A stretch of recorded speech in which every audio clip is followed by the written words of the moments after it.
Welcome to the story. Don't forget to like, subscribe, and support me. Earth was dying. Once vibrant and teeming with life, it was now a barren, suffocating wasteland. The sky, once blue and limitless, had turned a sickly gray, shrouded in a toxic haze that blotted out the sun. The oceans, poisoned and lifeless, receded into the void, leaving behind cracked seabeds and desolation. Humanity, once the apex of this world, was now its final casualty. As the planet gasped its last breaths, there was no more time for regrets or blame, only survival. The Exodus fleet was humanity's last desperate gamble. A collection of ships, old and new, hastily assembled, and flung into the cold depths of space, carrying the remnants of a civilization that had squandered its home. Admiral Evelyn Carter stood on the bridge of the Ark, the fleet's flagship, staring at the image of Earth shrinking into the void. She felt a deep ache in her chest, a mixture of grief and guilt, knowing that the planet's fate was sealed long before they left. Yet, she couldn't afford to dwell on it. There were thousands of lives under her command, and their future rested on her decisions. "Admiral, all ships report ready," said Commander Jackson Reyes, standing at her side. His voice was steady, but there was a tension in his eyes, a reflection of the weight they both carried. "Good," Carter replied, her voice firm despite the turmoil within her. "Set course for Alpha Centauri. Engage the warp drive." The fleet lurched forward, the stars stretching into lines as they entered the warp. The journey had begun. The first few days passed in a haze of routine checks, system diagnostics, and attempts to establish some semblance of normalcy aboard the ships. But space was unforgiving, and the fleet soon faced its first true test. "Admiral, we're detecting a habitable planet in the nearby system," Dr. Noah Sinclair reported from the science deck, his voice devoid of emotion as usual. "The atmosphere is breathable, and the initial scans suggest it could support life." Carter leaned forward, studying the data on the holographic display. The planet was a beacon of hope in the vast darkness, a potential new home for her people. "Prepare a scouting team," she ordered. "We need to be sure it's safe before we consider a landing." A shuttle was dispatched, carrying a team of scientists and soldiers. The crew on the Ark waited anxiously as the shuttle descended through the planet's atmosphere. But hope quickly turned to horror. "Ambush! We're under attack!" The frantic voice of the team leader crackled through the comms before being abruptly cut off. "Shields up!" Carter barked, but it was too late. The first blast struck the Ark, sending a shockwave through the ship. The fleet had been discovered, not by saviors, but by a hostile alien species, far more advanced and ruthlessly efficient. The battle was swift and brutal. The fleet was ill-prepared for such an encounter, and the aliens showed no mercy. 2 ships were lost before Carter managed to pull the remaining vessels back into warp, fleeing the system. The cost was high, and the survivors were left shaken, their already fragile morale shattered. As the fleet drifted through the emptiness of space, the internal tensions that had been simmering beneath the surface began to boil over. Captain Lydia Hayes, a formidable military leader, was the first to voice what many were thinking. "We can't keep running like this," Hayes declared during a tense meeting of the fleet's leadership. "We need to start thinking about how we're going to survive out here. And that means being willing to do whatever it takes."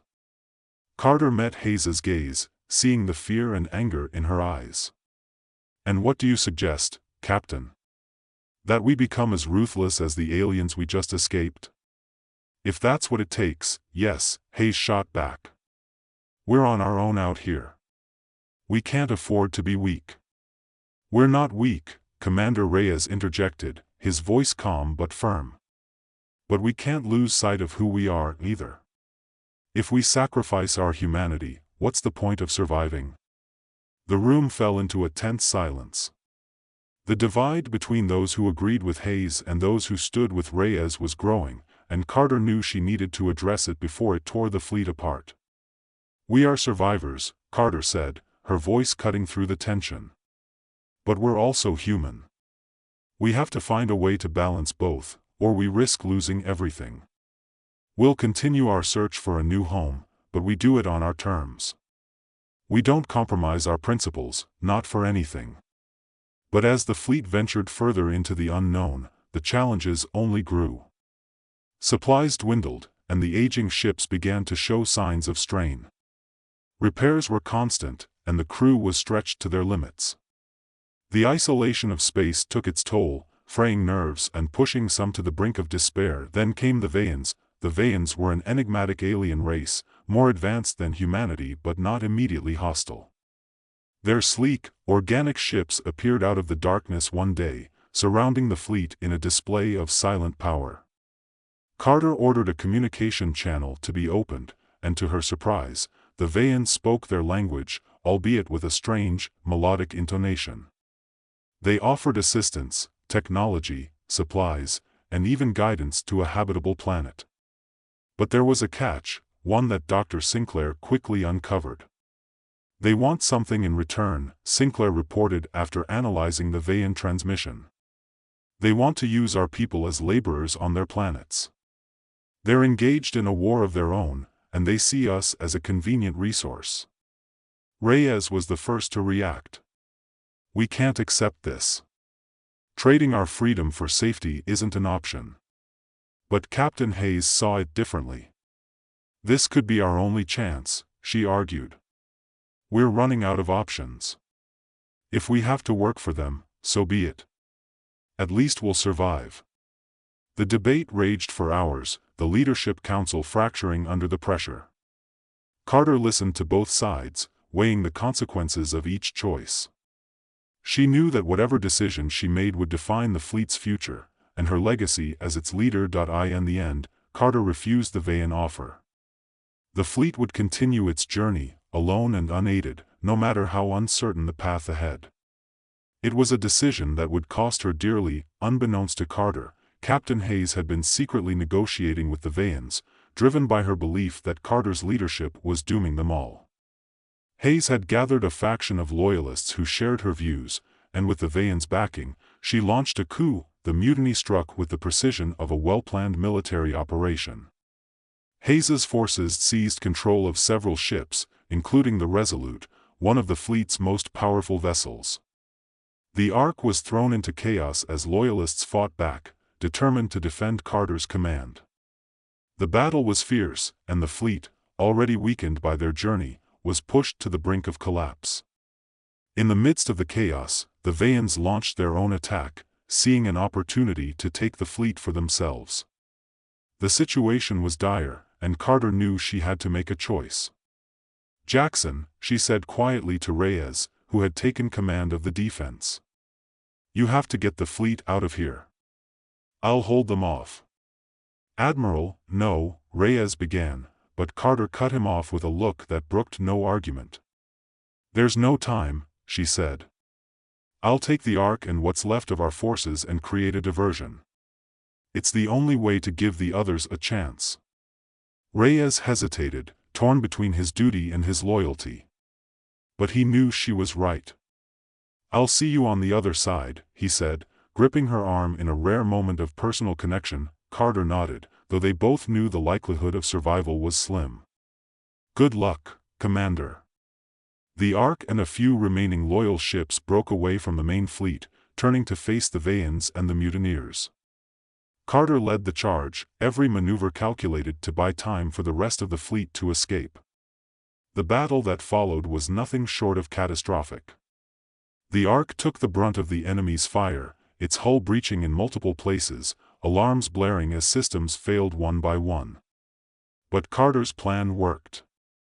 The distraction allowed the surviving ships to flee, disappearing into the vast expanse of space. In her final moments, as the Ark disintegrated around her, Carter felt a strange sense of peace.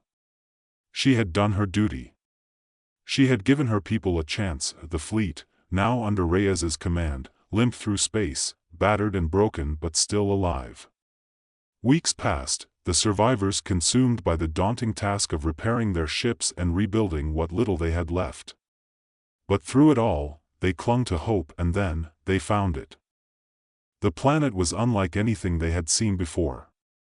It was lush and green, with vast oceans and a sky that shone a brilliant blue. It was everything they had hoped for, everything they had fought for. A new home. As the fleet descended into the atmosphere, Reyes stood on the bridge of the lead ship, watching as the surface of the planet came into view. The scars of their journey ran deep, and the losses they had suffered were immeasurable. But they had made it. Dr. Sinclair, who had retreated into his work after the battle, was the first to step onto the planet's surface. He took a deep breath, the air clean and fresh, unlike anything he had breathed in years. "It's perfect," he said, his voice tinged with awe. Reyes followed, his boots sinking into the soft earth. The sky stretched endlessly above him, a horizon that promised new beginnings. "We'll make it work," he said, more to himself than to anyone else. The first settlers began to disembark, their faces a mix of exhaustion and hope. They had survived the impossible, and now they had a chance to start again. To build something better. As the sun set on their first day on the new world, Reyes looked out over the landscape, the shadows of the past still lingering in his mind. But he knew that with time, they would heal. They had to. For they were the last of their kind, the final remnants of a civilization that had once reached for the stars. And now, they would create a new home, a new future. On the last horizon, Reyes spent the first night on the new planet sleepless, his mind racing with the challenges ahead. The fleet had survived the journey, but now the real test began. They had to establish a colony, secure resources, and build a society from the ground up. The responsibility weighed heavily on his shoulders, a burden he had never sought but was now irrevocably his. The next morning, as the sun rose over the horizon, Reyes called a meeting of the remaining fleet leaders. They gathered in a makeshift command tent, the air still crisp and cool from the night. There were fewer of them now, so many lost in the mutiny, the Veyan attack, and the final battle. But those who remained were the best of what humanity had to offer, resilient, determined, and resourceful. "We have a lot of work ahead of us," Reyes began, his voice steady despite the fatigue that clung to him. "Our first priority is to secure food and water. We need to establish a sustainable supply chain to support the colony." Dr. Sinclair, who had spent the night surveying the planet's ecosystem, spoke up. "The planet is rich in biodiversity. We should be able to cultivate crops and raise livestock. The soil is fertile, and there are freshwater sources nearby. But we need to be cautious, we don't fully understand the local flora and fauna yet. Some species could be dangerous." "We'll start small," Reyes replied. "Set up perimeter defenses and establish a secure zone. We can expand as we learn more about the environment." Captain Hayes, who had been stripped of her rank but allowed to remain in the colony under close watch, listened in silence. Her face was a mask of stoic acceptance, though the anger in her eyes hadn't faded. She knew she was lucky to be alive, but the cost of her betrayal haunted her. "One more thing," Reyes added, turning to the group. "We need to create a governing council, one that represents all the survivors. We can't afford to repeat the mistakes of the past. We need to build a society based on trust, cooperation, and shared responsibility." There were nods of agreement around the table. The scars of the journey were still fresh, but the desire to forge a new path was strong. They had a second chance, a chance to create something better than what they had left behind on Earth. Over the next few weeks, the colony took shape. Tents and makeshift shelters gave way to more permanent structures as the settlers worked tirelessly to build their new home. The perimeter was secured, crops were planted, and teams were sent out to explore and map the surrounding area. There were challenges, unfamiliar wildlife, harsh weather, and the ever-present fear of the unknown, but the settlers persevered. Reyes threw himself into the work, leading by example. He was always in the thick of it, whether it was helping to erect a building, organizing supply lines, or planning exploration missions. He rarely spoke of the past, focusing instead on the future they were building. But at night, when the camp was quiet and the stars spread out across the sky, he couldn't escape the memories. The faces of those they had lost, the battles they had fought, and the sacrifices that had been made haunted his thoughts. One evening, as he stood on a ridge overlooking the colony, Dr. Sinclair approached him. "You should get some rest, Jackson," he said, using Reyes's first name, something few people did. "You've been running yourself ragged." Reyes shook his head. "There's too much to do. I can't afford to slow down." "You're not the only one who feels responsible for these people," Sinclair replied. "But you need to take care of yourself, too. This isn't a sprint, it's a marathon." Reyes sighed, running a hand through his hair. "I know. It's just, I can't shake the feeling that I need to keep pushing forward. That if I stop, everything will fall apart." "It won't," Sinclair said firmly. "You've done more than anyone could have asked. The colony is taking shape, people are starting to feel hopeful again. But they need a leader who can last, not one who burns out." Reyes glanced at Sinclair, seeing the concern in his eyes. The scientist had been a constant presence throughout the journey, always pragmatic and focused on the task at hand. But there was a quiet strength in him that Reyes had come to rely on. "I'll try to get some rest," Reyes conceded. "But there's one thing I need to do first." Sinclair nodded, understanding. "Just don't forget, you're not alone in this." The next day, Reyes called a colony-wide assembly. The settlers gathered in the central square, their faces a mix of curiosity and apprehension. Reyes stood on a makeshift platform, looking out over the crowd. He could see the exhaustion etched into their features, but also the determination that had carried them this far. "We've come a long way," Reyes began, his voice carrying over the crowd. "We've survived impossible odds, faced dangers we couldn't have imagined, and lost more than we ever thought we could bear. But we're still here. And now, we have a chance to build something new. A home, a community, something that will last for generations." There was a murmur of agreement from the crowd, a ripple of hope spreading through them. "But to do that, we need to work together," Reyes continued. "We need to put the past behind us and focus on what lies ahead. That means every one of us has a role to play, a responsibility to each other and to this new world we're creating." He paused, letting his words sink in. "We've established a governing council, one that will represent all of you. They'll help make the decisions that will shape our future, but they'll need your support, your ideas, and your trust. This is our chance to do things differently, to learn from our mistakes and create something better." As he spoke, Reyes could see the change in the crowd. Faces that had been worn down by fear and uncertainty began to lift, and the first signs of true hope appeared. "We've already faced the worst," Reyes said, his voice steady with conviction. "And we've come out stronger. Now it's time to look forward, to build a life here that honors the sacrifices we've made. We're not just survivors, we're the founders of a new civilization. Let's make it one worth fighting for." The crowd erupted into applause, the sound echoing through the valley. Reyes felt a swell of emotion, a mix of pride and relief. For the first time since they'd left Earth, he believed they could do this. The following weeks were a blur of activity. The colony continued to grow, with new structures rising every day. The governing council held its first meetings, setting the groundwork for laws and social structures that would guide their new society. The settlers worked together, united by a shared purpose and a vision for the future. One evening, as the sun dipped low in the sky, Reyes found himself standing at the edge of the colony, looking out over the land. The fields were green with the first crops, the buildings sturdy and functional, and the people were beginning to find a rhythm to their new lives. It wasn't perfect, there were still challenges, still dangers they hadn't yet encountered, but it was a start.